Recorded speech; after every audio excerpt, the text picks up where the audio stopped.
L'association des Lamis Fortins N'Djamena a célébré ce lundi 13 novembre dans ses locaux le 50e anniversaire de la ville de N'Djamena dans une ambiance joyeuse et de souvenirs.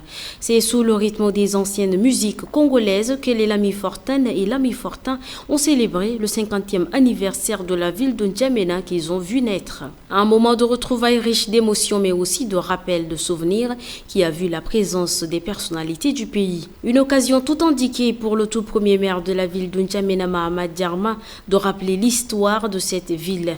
Une histoire qui se veut politique et révolutionnaire, fait-il savoir. C'était à l'issue d'un conseil municipal sollicité par le président Garta Tomalbaye que plusieurs noms, parmi lesquels N'Djamena, ont été proposés.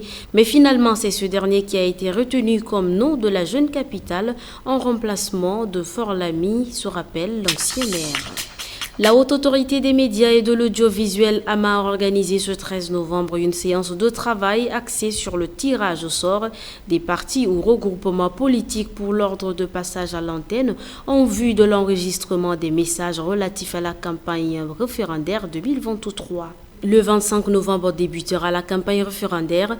Pour équilibrer le temps d'antenne aux partis et regroupements politiques, la AMA a organisé une séance de tirage au sort de l'ordre de passage sur les antennes de la radio et de la télévision nationale tchadienne. Après le tirage au sort en présence de l'huissier commissaire de justice Nadine Gardon, la priorité des messages sur les antennes revient aux partis politiques qui souhaitent pour que le oui remporte au référendum constitutionnel prévu le 17 décembre 2023.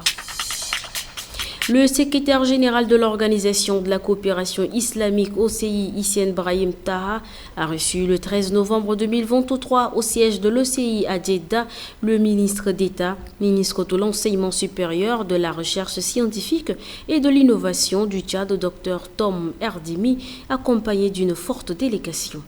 Les deux personnalités ont discuté de l'état de relation entre l'OCI et le ministère de l'Enseignement supérieur du Tchad, ainsi que des moyens de les renforcer et de les développer dans les domaines de la science, de la technologie et de l'innovation.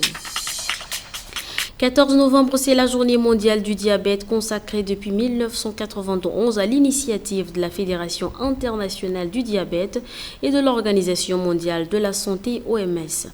Elle est célébrée chaque année le 14 novembre, date d'anniversaire du médecin et scientifique canadien Frédéric Banting qui avait découvert l'insuline avec son confrère Charles Best en 1922.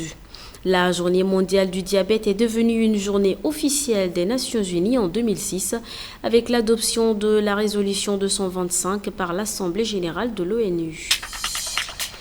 La 5e édition du Forum culturel franco-chinois se tient à Suzhou, province de Jiangsu, du 12 au 15 novembre 2023. Le forum est une plateforme de diplomatie populaire dédiée aux échanges culturels et aux liens entre la Chine et la France à l'occasion du 60e anniversaire de l'établissement de leurs relations diplomatiques.